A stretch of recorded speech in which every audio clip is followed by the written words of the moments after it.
Selamat bergabung kembali dengan mata kuliah TF3202 Fisika Bangunan bersama saya Dr. Rizky Armanto Mangkuto.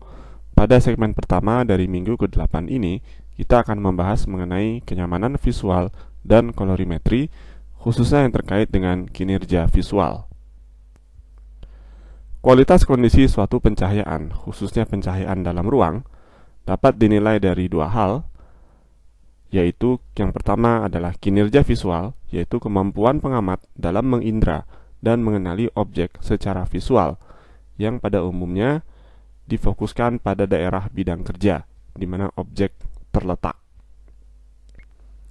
Kemudian yang kedua adalah kenyamanan visual, yaitu kondisi di mana pengamat merasa puas atau tidak terganggu secara visual, yang dalam hal spasial lebih ditentukan oleh seluruh bidang permukaan yang ada pada medan pandang.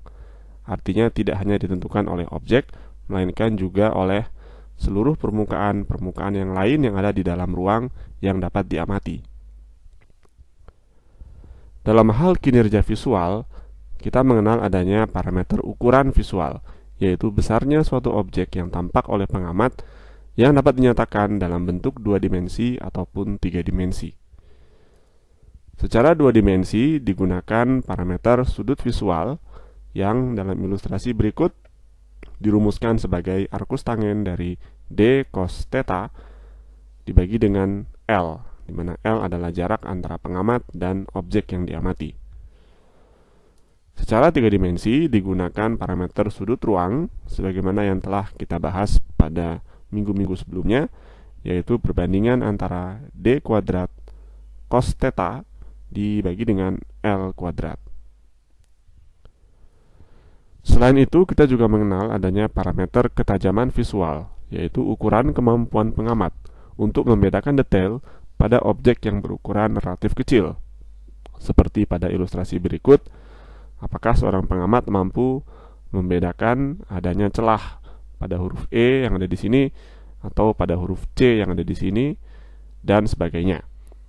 Secara umum, semakin kecil detail yang harus dibedakan, maka semakin tinggi ketajaman visual yang diperlukan.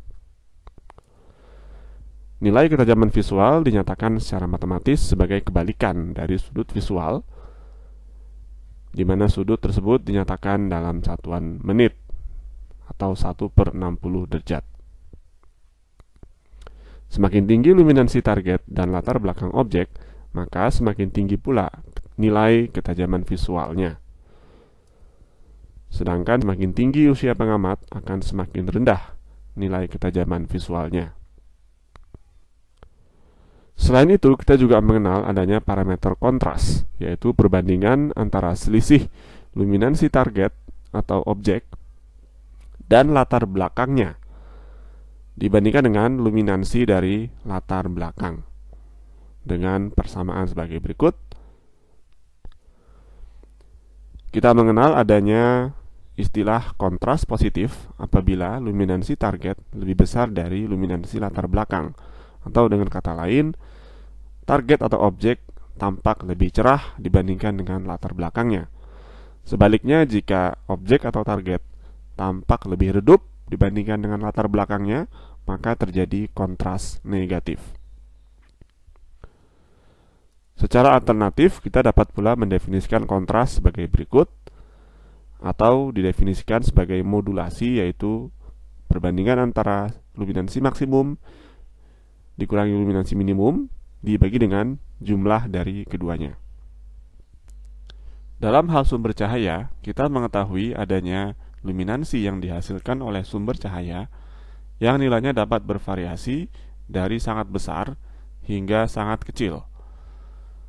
Perlu diketahui bahwa permukaan non-sumber dapat pula menghasilkan luminansi akibat adanya pantulan dari cahaya yang diberikan oleh sumber yang meneranginya. Nilai luminansi perlu dibatasi sedemikian sehingga tidak sampai menimbulkan ketidaknyamanan visual. Nilai luminansi maksimum yang dapat ditoleransi disarankan sekitar 7.500 kandela per meter persegi. Pada kasus pencahayaan dalam ruang, Kita mengenal adanya rekomendasi perbandingan kontras luminansi dalam ruang antara objek dan bidang kerja yang berada di sekitarnya secara langsung, yaitu sebesar kurang lebih 3:1. Artinya objek kira-kira adalah lebih cerah sebesar 3 kali dibandingkan dengan bidang kerja di sekitarnya. Adapun perbandingan antara objek dan lingkungan sekitar yang tidak berbatasan dengan objek secara langsung disarankan sebesar 10:1.